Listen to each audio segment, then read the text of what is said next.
well as referees. One goal team to always escape him, a championship ring. There's my MVP right there. Pat Riley called him the most overrated superstar who ever came down the pike. Not average, not disappointing. The most overrated, a man so soft on defense that Riley claimed every guard in the league wanted to send a limo to pick him up at the airport just to get a chance to play against him. And yet Magic Johnson said Pistol Pete was the one who inspired all of it. Julius Erving called him the most skilled basketball player he had ever seen. Isaiah Thomas named him the greatest showman in the history of the game. John Wooden watched him as a child and said Pete could do things with a basketball that Wooden didn't think were humanly possible. So how do you hold both of those things at once? How does the same player earn that level of reverence from basketball's most decorated minds, and that level of scorn from someone who would go on to coach 5 NBA championships? And why did the most gifted scorer of his generation never, across 10 professional seasons, win a single ring? The answer lives somewhere inside one of the most complicated careers the game has ever produced. Peter Press Maravich grew up in a basketball laboratory.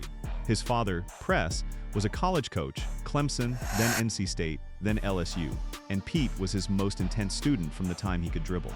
Press designed drills that looked more like performance art than training. Behind the back, through the legs, around the body, eyes closed, no rhythm the defense could anticipate. By the time Pete was roughly 9 years old, he was attending summer basketball camps where coaches like John Wooden watched him work, and Wooden, a man who had genuinely seen everything the game had to offer, was stunned. "I saw him do things I didn't think anybody could do," Wooden said. "Pete could do more with a basketball than anybody I have ever seen." That standard followed Maravich from childhood gyms to Baton Rouge, where he played 3 varsity seasons at LSU under his father. No scholarship teammates to carry the load, no national title to show for any of it. But the numbers were unlike anything the college game had produced. Maravich averaged 44. 2 points per game for his career, a record that still stands in Division I men's basketball today, and his single-season peak reached 44. 5. He scored 3,667 total points in 3 years, doing all of it without a three-point line, without modern shot tracking, without the language the game would eventually develop for what he was doing. He was pulling up from 35 feet with a quick draw release that earned him his nickname, and opposing defenses simply had no framework for stopping him. Which is exactly what Julius Erving discovered in the summer of 1972. Erving briefly joined the Atlanta Hawks during training camp before a legal dispute sent him back to the ABA's Virginia Squires. But in those weeks of post-practice sessions, the two men went at each other one-on-one. And what Erving saw shaped how he talked about basketball for the rest of his life. Pete Maravich, he would later say, was the most skilled basketball player he had ever seen. He described the defensive dilemma Maravich created. Defend him from 35 feet, and he could make that shot consistently. Sag off and protect the lane, and he was already past you going to the basket. There was no clean answer. Maravich forced individual defenders into impossible choices in an era that hadn't yet built a rulebook for players who could hurt you from anywhere on the floor. The NBA paid attention. Atlanta selected him 3rd overall in the 1970 draft and signed him to a rookie contract that was the largest ever given to a first-year player at the time. The money created immediate tension. Some teammates resented the salary and the spectacle that surrounded him, and in those early Hawks seasons, the friction between individual brilliance and team structure was real. Maravich dominated the ball, the scoring was spectacular, but winning, genuine winning, was elusive. In his first 9 professional seasons, he played on exactly one team that finished above 500 before the final year of his career. That gap between talent and trophies was something Pat Riley understood in his bones. In 1978, Riley was still a player himself, not yet the architect of Showtime, not yet the man who would coach 5 championships, and he told Sports Illustrated exactly what he thought. Maravich was, in his words, the most overrated superstar who ever came down the pike. Every guard in the league wanted that matchup because of his soft defense. Riley wasn't just criticizing one player.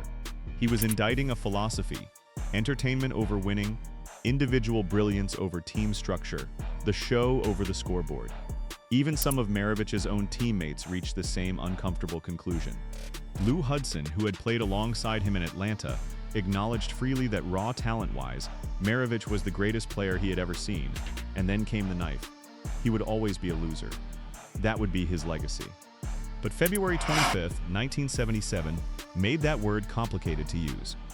The New Orleans Jazz hosted the New York Knicks at the Louisiana Superdome. Walt Frazier and Earl Monroe were in the Knicks' backcourt.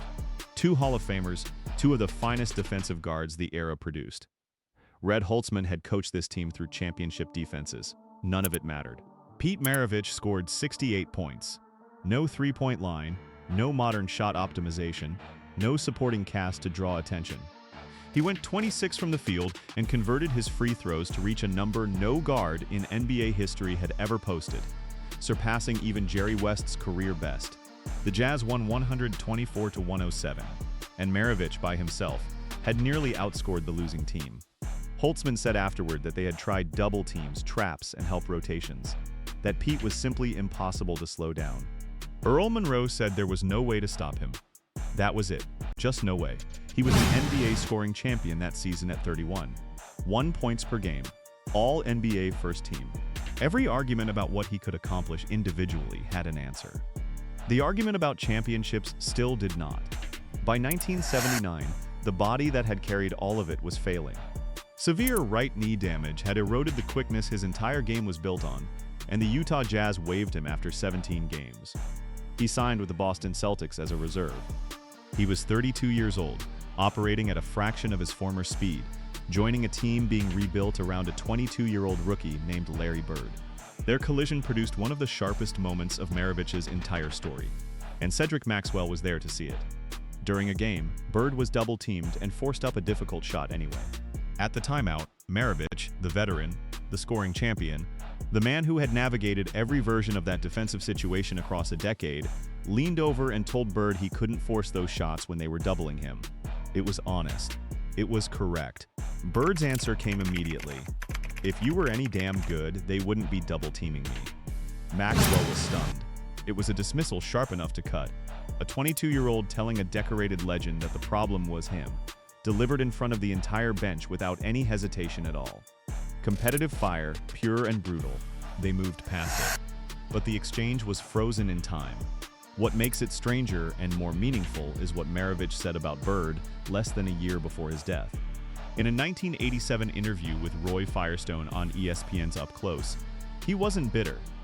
He wasn't protecting his own reputation or settling any score. He was generous in a way that went far beyond politeness. I think he is the best. You know, Larry is not really the best rebounder in the NBA. He is not really the best passer, I don't think. He's not the best dribbler. He's not the best shooter. He's not the best scorer. He's just the very best. That quote traveled. It still does. Because it captured something about Maravich that the scoring titles and the championships-less resume couldn't fully account for. A basketball intelligence that had no interest in guarding its own legacy. The playmakers who shaped the next generation had understood that intelligence for years. Magic Johnson, who built the Showtime Lakers into the most entertaining dynasty the sport had ever seen, credited Maravich directly. That open-court recklessness, those no-look passes, that willingness to make the audacious play over the safe one. Magic said that's where he saw all of it, from Pistol Pete. Isaiah Thomas called him the best showman the game had ever produced, full stop. Rick Barry said he could do things with a basketball that Barry had never seen anyone do. When Phil Jackson and Tex Winter sat down during the Lakers' dynasty years to watch archival footage of one of Maravich's ball-handling instructional videos, Winter's coaching instincts couldn't stay quiet. He told the screen to keep his head up. "You can't survey the court with your head down, son." But Jackson was watching something different. Every move on that tape was executed without palming the ball, without the carries that modern referees had stopped calling. The technical discipline was real. The contrast with the contemporary game was impossible to miss. Jerry West offered the most precise historical placement of all. Maravich had his own style, West said completely different from everybody else. But when someone raised the idea of comparing his shooting to Stephen Curry, West didn't hesitate. None whatsoever. Maravich was a spectacular shot maker for his era. Curry operates on an entirely different level of efficiency and perimeter accuracy. That wasn't diminishment. It was the clearest possible statement of where each man actually stood. So this is the final picture. Not myth, not cautionary tale. Pete Maravich averaged 24, 2 points per game across 10 NBA seasons, earned 5 All-Star selections, won 1 scoring title, and authored a 68-point performance against a Hall of Fame backcourt without a three-point line. He never won a championship. His defense drew genuine, well-sourced criticism from serious basketball minds. His best years played out on expansion rosters that lacked the infrastructure to build around what he offered. He died on January 5, 1988, at 40 years old, collapsing after a pickup basketball game in Pasadena. The autopsy revealed the cause, a congenital coronary artery defect he had carried his entire life without knowing. A man who had spent 4 decades doing things with a basketball that no one else in the history of the sport had done, was born with a single coronary artery. The legends disagreed about what his career meant. Pat Riley called him overrated. Magic Johnson said he was the original. Lou Hudson called him a loser. Julius Erving called him the most skilled he had ever seen. That argument never fully resolved, and it never will. But not one of them, across all those decades of watching Pete Maravich play, could bring themselves to look away.